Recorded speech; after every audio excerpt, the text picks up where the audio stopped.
Good evening and welcome to Sunset News this Friday evening. As always, we bring you news, community stories, economics, weather and sports. I am Glenora Shipura. And I am Irene Marie van der Walt. It's great to have you on the show. Is this your special this year? No, it's my second. Oh, it's the second show.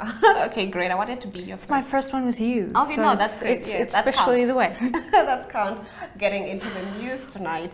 After the Family Literacy Program, FLP, was launched in 2006 by the Ministry of Education, Arts and Culture, studies are expected to be carried out in the 2024 to 2025 financial year to determine the impact of this initiative. The program will also be extended by a month this year, as noted by the National Conference for Education in 2022. Now, Irene, you did do this story. Yes. What are your thoughts on this? I mean, this was launched in 2006, and then we're just doing like a study on it. Yeah. You know, were we not supposed to do this a bit earlier? What are your thoughts? Is this? It's actually quite coincidental that we're doing this on the day for the International Day for Education, but literacy is not necessarily something that can immediately be determined. You know, you can determine a child's leesbegrip in Afrikaans, how well they understand what they're reading. You can test their phonetic understanding, their knowledge of phonics, but literacy truly is something that needs to be determined in a little bit of a longer range. And then more than that, you have to take into account that these studies cost money, they take time. And the Family Literacy Program are trying to use their funds to extend the program, to get more volunteers onto the program, to basically just improve the program, you know. We have preliminary indicators that it is working. There were assessments done of the Family Literacy Program, and these assessments did show that there was, you know, in a shorter term, literacy attributed to the Family Literacy Program that was created by this program. There's obviously a lot of literature and studies to support getting parents involved in their children's education, getting parents to help with math and reading and language work in homes. So there's a lot of literature on it already. This will be the first full study. We have had assessments of schools of children's literacy, and that has been attributed to this program, but this is going to be the first true to nature study to determine how effective this program is. So thus far we have a check mark to say that yes, it is effective, yes, it does help us, but we don't exactly understand the extent to which it is working. Oh, now I understand what you're saying. And it's actually a good indicator if you're saying that the assessments are showing, you know, positive results from this so far. So obviously we'll have to see the overall report after a year or so. So yeah, I'm keeping my eye on that. I'm excited. This is truly a very nice story. I think we very easily look at the Ministry of Education and our schools, and we're very quick to find flaws, and there are many flaws. The ministry is not absolved of any further responsibility. There's still a lot that needs to be done and that can be done. But I think initiatives and programs like this, and knowing they exist and knowing that they're working, is a very, very encouraging sign for us. And it's a great indicator as well. Yes. Of course, like you said, we still have to correct the other issues, but this is a great indicator that there's something working, at least in the ministry. Now, getting into our next story, in some rather interesting development, listen to Puma Energy Namibia's General Manager Adele Samuelson as she elaborates on plans to offer Wi-Fi to customers at 10 of their largest petrol stations by April and at all 61 nationwide by the end of the year. Let's take a look. So Shalene and the team is busy working with a data company. So if you come to our site, you would immediately have access. You have a certain time limit, obviously not set there for hours, a certain percentage of data that you can use. And you would say, okay, so for us, it's like the new, I mentioned it earlier, we have to energize our communities, we have to develop with what is happening in the world. And one of these things is like free Wi-Fi. So for us, it's just like to have like that, especially the young people or whatever, say to your father, I will go fill up your car, I will pop in, I will be there because I've got free Wi-Fi, I can check quickly or I can download a mail.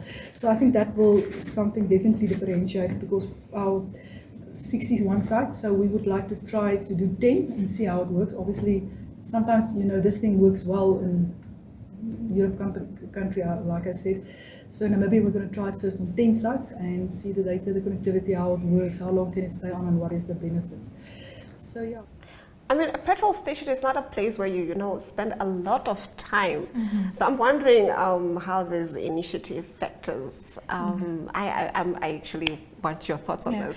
I mean, I think obviously, as you said, a petrol station is not a place you're going to sit and surf the internet. Exactly. But I think it's good to see initiative in our business sector.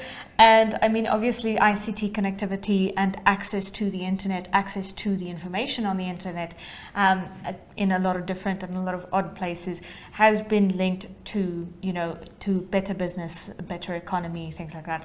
So good to see an initiative. And I think maybe there are a lot of cafes at a lot of Puma stations. If there are a lot of cafes, I can understand, what I'm saying? So that makes sense. I can go sit, have a cup of coffee, surf the net and so forth. So I guess it's a step in the right direction if they're moving more into expanding, especially catering to, the people that want to sit down and not just, fuel their cars. Now getting into our next story, the Deputy Director for the Ministry of Education, Art and Culture, Etta Bond, explains at the celebrations of the International Day for Education that education and training can cultivate tolerance and peace in a country. Let's take a look. Peace holds profound significance in the current global context as well-resourced and transformed education system serves as a powerful tool for preventing, building, and sustaining peace. It ensures that learners, regardless from their background, have the access to quality education and that learning continues in the times of crisis. Moreover, education plays a pivotal role in addressing the inequities, inequalities, and injustices, and should not only redistribute the opportunities, but also facilitate post-conflict recovery, justice, and reconciliation. Now, I understand that you contributed that video and you were at the event that happened earlier today. Do you share the same sentiments that education can cultivate a tolerance for peace in a country? I definitely, of course. I mean, we spend a lot of time as children, we spend a lot of time in schools, in school environments and things like that. And especially in Namibia, our school environments, especially the government schools, are very diverse. You are going to find children from very different backgrounds, I attended a government school in Swakopmund, and it's not just that, the poorer end of society was there. There were legit children with richer parents as well. So it's a very mixed bag in government schools.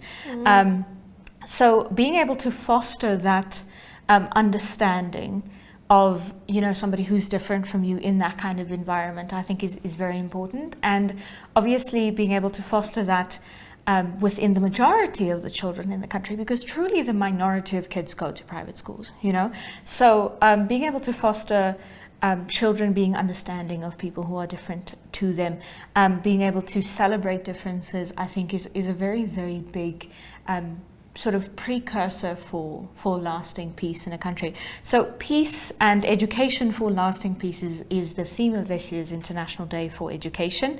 But I did have this discussion with somebody this morning where they said, listen, peace isn't necessarily our biggest problem in Namibian education. We have so many issues pertaining to kids coming to school without stationery, kids coming to school without uniforms, kids coming to school without books, kids not eating before they come to school. Is peace really our biggest problem in education at this point? So you have to understand that peace is obviously very important, and we are very fortunate to have a relative sense of peace in Namibia, and obviously it is a very, very important tool that we can use to encourage that peace and encourage a unified Namibia. But then at the same time, is peace our biggest problem in education? Like you said, there are other more pressing and concerning issues. I know somebody who's a teacher who confided in me that some learners, and I think at that time they were offering free meals at schools, but the kids would be sleeping, in the class, and then when they ask when he would ask, and then they're like, no, we're hungry, we didn't eat, whatever, we're waiting for the meal, the one meal that's provided at the school. And it was really saddening, you know, hearing that these are like grade 1 or grade 2, they're very young kids, you know, being exposed to that. And, you know, you can't do much on a hungry belly. You know, you as an adult don't function well when you're hungry. And imagine a little kid, you know, and then they might still study, they might still progress. Take in and process information and learn how to do things. So, like you said, I think we have some more pressing concerns, you know, in the education sector. Now, getting to our next story, the first official council meeting for 2024 kicked off on the 25th of January at the Swakopmund Municipality Council chambers. The mayor, Dina Namoops, welcomed all council members and members of the public before commencing with the meeting. Let's take a look. 11.1.19 Scientific Societies of the Moon proposed amendments to the notarial release agreement. That's on page 266. The purpose of this submission, Madam Chair, is for Council to consider the following amendments to the notarial release agreement of the Swakopmund Society, the Scientific Societies. The lesser will take responsibility for installation and maintenance of non-permanent improvements such as drainage, sewage, electricity and water regulation system, as stipulated in clause 13.1.1 of the notarial lease agreement. Incorporate a new memorandum of understanding between Council and the Scientific Society on how to serve the Swakopmund community. Our recommendation follows on page 216. Thank you, Councillor Francis. We have a hand up. Councillor, please. Thank you, Madam Chair. In the write-up, it was again said that Council would also be responsible for the non-permanent items. However, in the recommendation A, it says the permanent structures. Council will be responsible for the permanent structures of the museum. But nothing is said about consumables, such as light fittings, door locks, maintenance of fire extinguishers, etc. It seems that Swakopmund is doing something right, considering that here in the capital city, they are still voting for council members, wouldn't you say? Yeah, I think I might be a little bit biased here because I am a native to Swakopmund, but I think the municipality of Swakopmund is doing a lot of things right.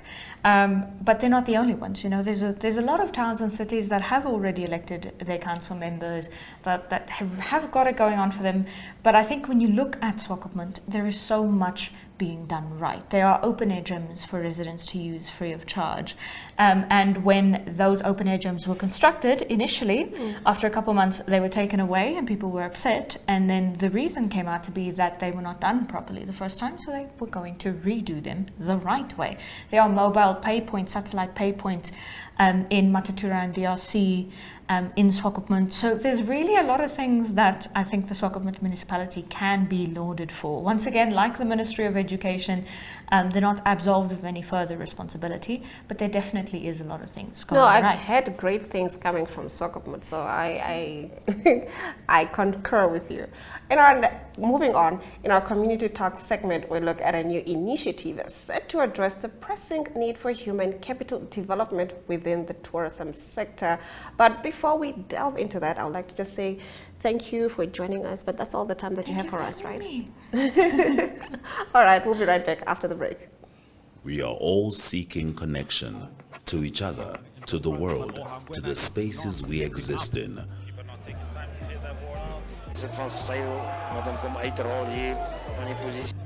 Poor sportsmanship right now from the lads. You might be physically ready, your body is ready, but mentally. Here's another chance, and it is a goal from Vindo Kaha. Wij zijn CVI is er aan neertrekken. Hij bal ligt mij grond gepakt. Ja, hij heeft grond gepakt. En dan zie. But just enough next. Shh. Running that mountain up. Okay, so we will be doing this for the mountain climber. More advanced, slightly advanced. So is jou trolley reg? Want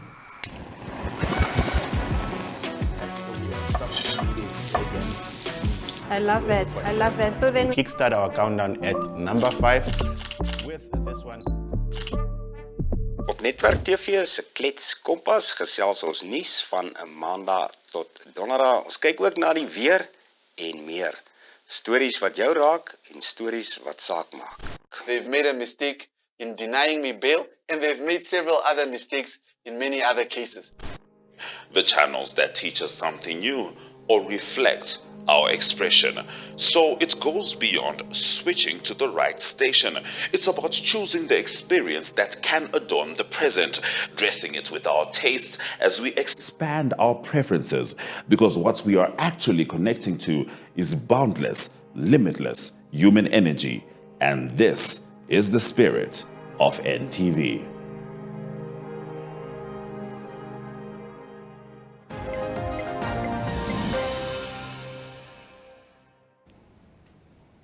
Now, in the heart of Namibia's hospitality industry, a new initiative is born. Soul of Hospitality is on a mission to address the pressing need for human capital development within the tourism sector. Recognizing the challenges faced, we invite you, the pillars of our tourism community, to join hands and support this groundbreaking effort. Let's take a look.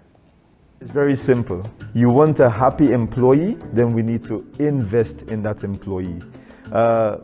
We cannot ever make another customer happy if our employees are not happy. So we encourage you, please bring your teams to Soul of Hospitality. And we work with them, we have fun with them, we do one-on-one with them.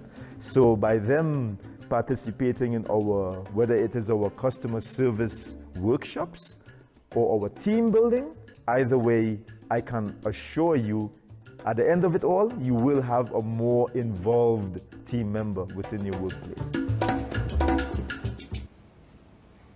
After the break, we'll be getting into our economic news. Do stay with Sunset News. Welcome to My.NA Cars, your ultimate destination for everything automotive. I am your host, Diana Master. Teamwork makes the dream work, right? Discover the latest models, innovative technologies, and expert insights from our passionate hosts. Learn essential maintenance tips and get exclusive behind-the-scenes access to the automotive industry. Don't miss My.NA Cars on NTV every Thursday at 2100 hours. Tune in and ignite your passion for automobiles.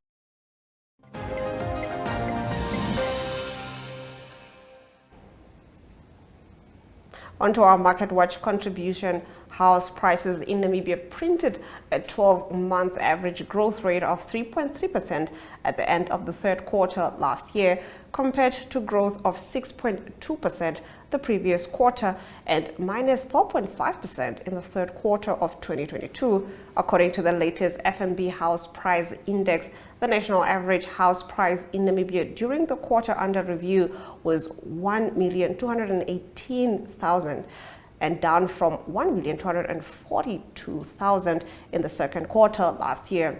In the third quarter of 2022, the price was 1,179,000. The residential property sector has not been spared from the prevailing weak consumption growth observed over the course of 2023, says First Rent Namibia economist Rusa Nandago.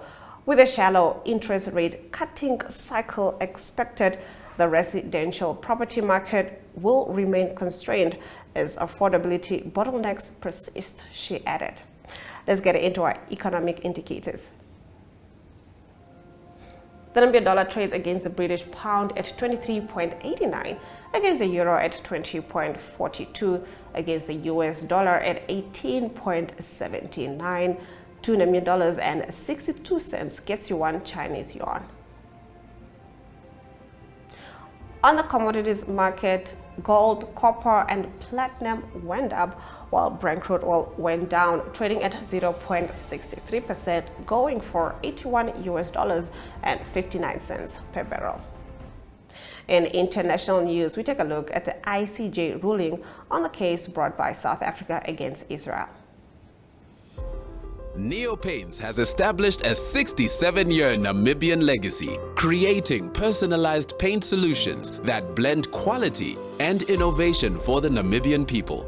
We pride ourselves in being a 100% Namibian-owned company, investing in our country and our people by employing and empowering true Namibians. With every brushstroke, Neo Paints commits to our quality guarantee and always delivering a coat of excellence.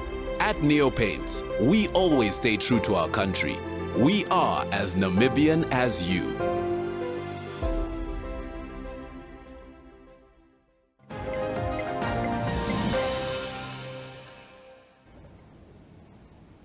Getting into our international news, the International Court of Justice, ICJ, in the Netherlands on Friday, today, ruled on South Africa's request for provisional measures against Israel amid claims of state-led genocide. Court President Johan Donku said the court was extremely worried by the loss of life in the Gaza Strip. The court is acutely aware of the extent of the human tragedy that is unfolding in the region and is deeply concerned about the continuing loss of life and human suffering, she said. The judge said that in the court's view, at least some of Israel's actions in Gaza brought forward by South Africa fell within the provisions of the UN's Genocide Convention. Donku said the court could not accede to Israel's request that the case be removed from the general list. The judge said the court ordered Israel to take all measures within its power to prevent genocide and the incitement of genocide. She also ordered Israel to report to the court on all measures to give effect to the court's orders within a month. The Hague-based court is being asked to rule on 9 measures, including an order compelling Israel to suspend its military operations in Gaza. The ruling will not deal with South Africa's core accusation in the case as to whether Israel has committed genocide in the Palestinian enclave. Instead, the measures sought by the South Africa seek to protect against further harm to the rights of the Palestinian people. After the break, we'll be getting into our weather predictions. Welcome to My.NA Cars, your ultimate destination for everything automotive.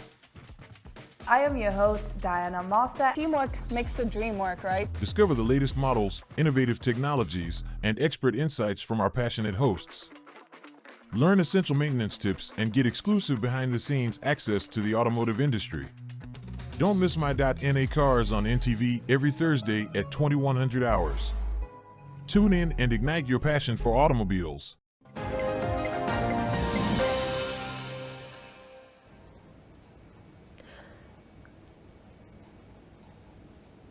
Let's get into our weather predictions.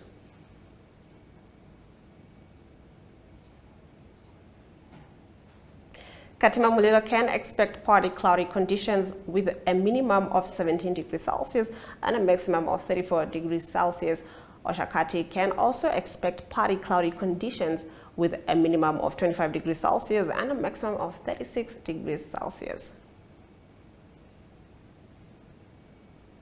Handys Bay can expect partly cloudy conditions with a minimum of 19 degrees Celsius and a maximum of 23 degrees Celsius. Rehoboth can expect some showers with a minimum of 22 degrees Celsius and a maximum of 32 degrees Celsius. After the break, we'll be getting into our sports news. To stay with Sunset News.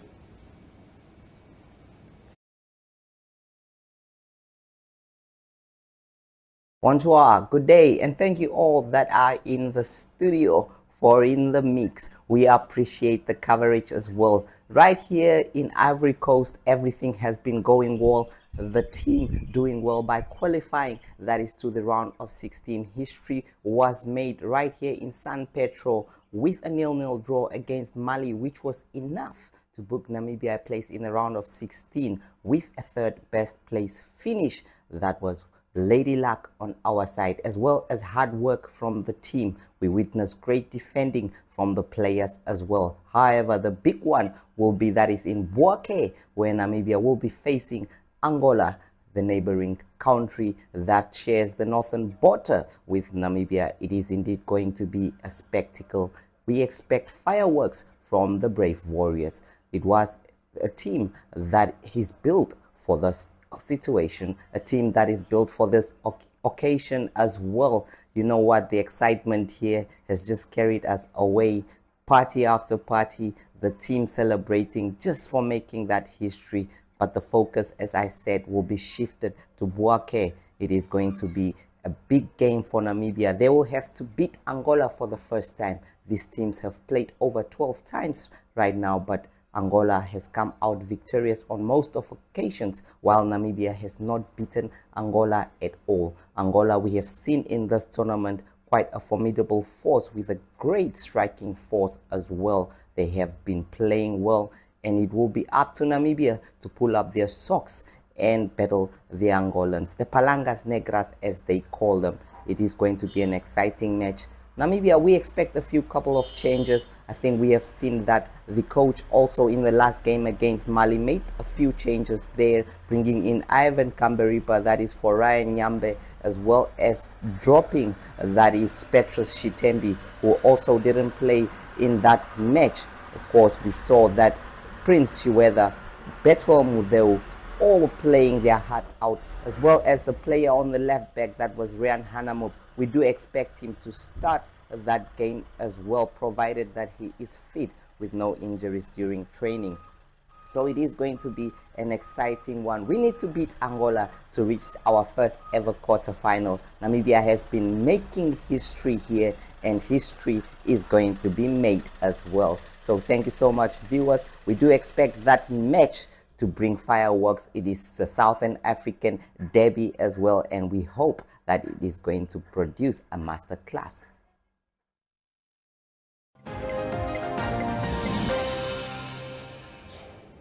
That was Jexie Jackson and Tia James reporting live from Côte d'Ivoire. And with that, we've come to the end of the broadcast. From me, Glenn Rashipura. Until next time.